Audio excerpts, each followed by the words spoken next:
the Sea Wraith. The name sent shivers down the spines of seasoned sailors. They whispered it in fear. This ship was no ordinary vessel. It was a phantom, a nightmare upon the waves.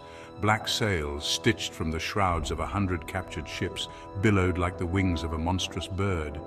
Its hull, as black as pitch, seemed to absorb the sunlight, leaving an unnatural chill in its wake.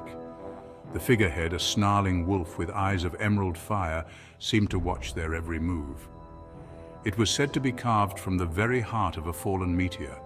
Rumors spread like wildfire about the ship and its captain. Some whispered of cannons that could sink a ship with a single blast. Others spoke of a crew of phantoms, souls lost at sea, now bound to the vessel. The Sea Wraith was more than just a ship, it was a legend. It was a symbol of defiance, a testament to the untamed spirit of the sea. To cross its path was to invite certain doom. To challenge its captain was to tempt fate itself. But for all its fearsome reputation, the Sea Wraith remained an enigma. Its origins shrouded in mystery. Its purpose, a riddle whispered on the wind. Yet one thing was certain, this ship and its crew were a force to be reckoned with. At the helm of the Sea Wraith stood Captain Dillon, the sea wolf wheeler, a figure as formidable as the ship he commanded. Scarred and weathered, his face bore the harsh realities of a life at sea. One eye gleamed with an icy blue intensity, while the other, covered by a patch, hinted at a past shrouded in violence. He was a man of few words, but when he spoke, his voice held the weight of a crashing wave.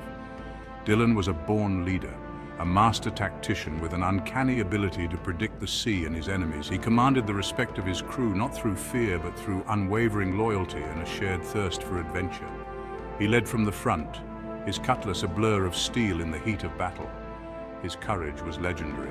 His crew, a motley band of cutthroats and rogues, were bound to him by more than just the pirate's code. They were drawn to his charisma, his unwavering sense of purpose. They would follow him to the ends of the earth and into the heart of any storm. They were the embodiment of his will, the sharp edges of his ambition. Dillon had a vision, a dream of freedom from the shackles of corrupt empires and greedy corporations. The Sea Wraith was his instrument, a tool to carve his own destiny and challenge the established order. He was a force of nature, a storm on the horizon, and his legend had only just begun. The Sea Wraith cut a swathe through the shipping lanes, leaving a trail of plundered treasures and shattered hulls in its wake. Tales of its exploits spread like wildfire among seafarers. They spoke of the daring raid on the Spanish Silver Fleet. A move considered suicidal, Dillon led his crew in a brazen assault, vanishing into the fog with a king's ransom in silver. Then there was the capture of the French man-of-war, l'Invincible, a ship twice the size of the Sea Wraith.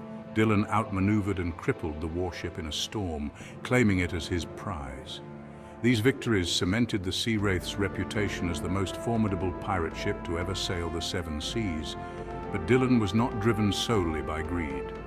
He targeted corrupt officials and tyrannical merchants, redistributing their ill-gotten gains among the poor and oppressed. He became a symbol of hope for the downtrodden, a thorn in the side of the powerful. Stories of his exploits, often embellished in the taverns and marketplaces, painted him as a Robin Hood of the seas, a champion of the people, striking back at the injustices of the world. The legend of the Sea Wraith grew with each daring feat, attracting the attention of those seeking fortune and freedom. As the Sea Wraith's legend grew, so too did the whispers of a hidden treasure. A prize of unimaginable wealth said to be hidden on a remote island, shrouded in mystery and protected by ancient curses. The whispers spoke of a map divided into 3 parts, each held by a different pirate captain. Dillon possessed one part, a legacy from his father, a map leading to the island but missing the location of the treasure itself.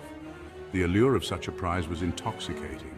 It had the power to change destinies, to reshape the balance of power on the high seas. And it wasn't long before others came seeking Dillon, their greed eclipsing their fear of the sea wolf and his fearsome reputation. Among them was Blackheart Bart, a ruthless pirate captain known for his brutality and cunning. He saw in the Sea Wraith and its captain the key to unlocking the secrets of the map and claiming the treasure for himself. He approached Dillon with a proposition, an alliance to find the remaining pieces of the map and claim the prize together. But Dillon was wary. He had seen the corrosive effects of greed, how it could turn even the most trusted ally into a bitter enemy. Yet, the allure of the treasure, the chance to secure his legacy and fulfill his father's dying wish, was a powerful motivator. He knew he had to tread carefully, for the quest for the hidden treasure was fraught with danger and the price of failure could be higher than he could imagine.